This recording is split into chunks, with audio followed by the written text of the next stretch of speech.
செல்ல குட்டீஸ், எல்லாருக்கும் வணக்கம். இன்னைக்கு நாம ஒரு ரொம்ப இனிமையான கதை கேட்க போறோம். பகிர்ந்து சாப்பிட்டா அதோட சந்தோஷமே தனிதான். அந்த உண்மையான மாயத்தை பத்தி தான் இந்த கதை நமக்கு சொல்ல போகுது.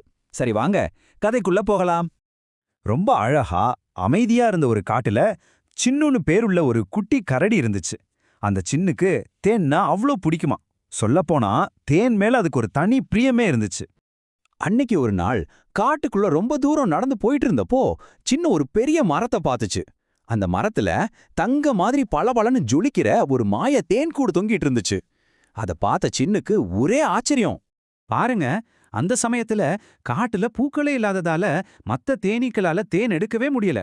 அதனால மத்த கரடிங்க எல்லாம் சாப்பிட எதுவும் கிடைக்காம ரொம்ப பசியோட வாடி போயிருந்தாங்க. ஆனா நம்ம சின்னுவோ தனக்கு கிடைச்ச இந்த மாயத்தேன் கூட்ட பத்தி யாருக்கிட்டையும் ஒரு வார்த்தை கூட சொல்லாம தனக்குள்ளேயே ரகசியமா வச்சுக்கிச்சு. தினமும் காலையில யாருக்கும் தெரியாம அந்த மரத்துக்கிட்ட போயிடும். அங்க இருக்கிற அந்த மாயத்தேனை வயிறு முட்டை குடிச்சிட்டு ரொம்ப சந்தோஷமா இருக்கும்.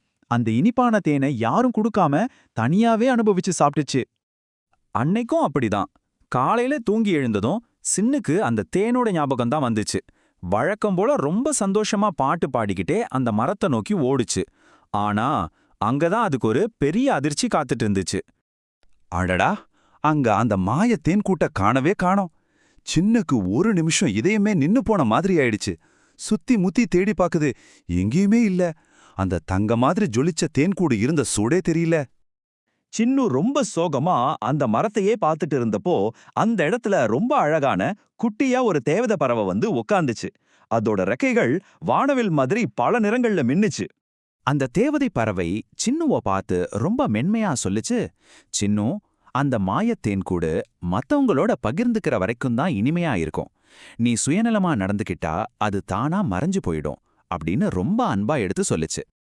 அந்த தேவதை பறவை சொன்னதை கேட்டதும் சின்னுக்குத்தான் செஞ்ச தப்பு நல்லா புரிஞ்சுது.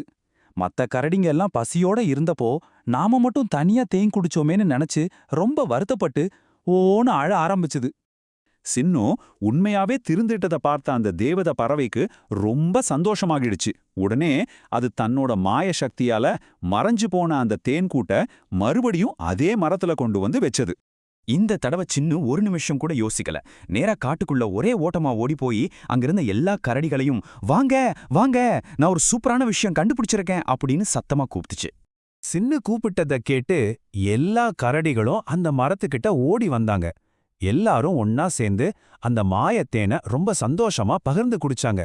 அந்த காடே அவங்களோட சிரிப்பு சத்தத்துல நிறைஞ்சு போச்சு. அப்போ ஒரு அதிசயம் நடந்துச்சு. என்னன்னு தெரியுமா? சின்னு தனியா குடிச்சப்ப இருந்ததை விட இப்போ எல்லாரோடையும் சேர்ந்து குடிக்கும்போது அந்த தேன் இன்னும் அதிக சுவையா இருந்துச்சாம். ஆமா, பகிர்ந்து சாப்பிடும்போது நம்ம சந்தோஷம் கூடுறதால தேனோட இனிப்பும் கூடிருச்சு. பாத்தீங்களா, இந்த கதையோட உண்மையான மாயம் என்னன்னு இப்போ நமக்கு புரியுது இல்லையா? உண்மையான இனிப்பு அந்த தேன்ல இல்ல, அத மத்தவங்களோட பகிர்ந்துக்கிறதுல தான் இருக்கு. இது ரொம்ப சுலபம். முதல்ல நமக்கு பிடிச்ச ஒரு நல்ல விஷயத்த நம்ம கண்டுபிடிக்கணும். ரெண்டாவதா அதை நம்ம நண்பர்களோடையும் வீட்ல இருக்கிறவங்களோடையும் பகிர்ந்துக்கணும். அப்படி செஞ்சா என்ன ஆகும் தெரியுமா? நம்மளோட மகிழ்ச்சி இரட்டிப்பாகும். இதுதான் இரட்டிப்பு மகிழ்ச்சிக்கான சீக்ரெட். சரி, இப்ப நீங்க எல்லாரும் யோசிச்சு பாருங்க. இன்னைக்கு உங்ககிட்ட இருக்கிற எந்த இனிமையான விஷயத்த நீங்க மத்தவங்களோட பகிர்ந்துக்க போறீங்க? அது ஒரு பொம்மையா இருக்கலாம், ஒரு சாக்லேட்டா இருக்கலாம், இல்லனா ஒரு அழகான புன்னகையா கூட இருக்கலாம்.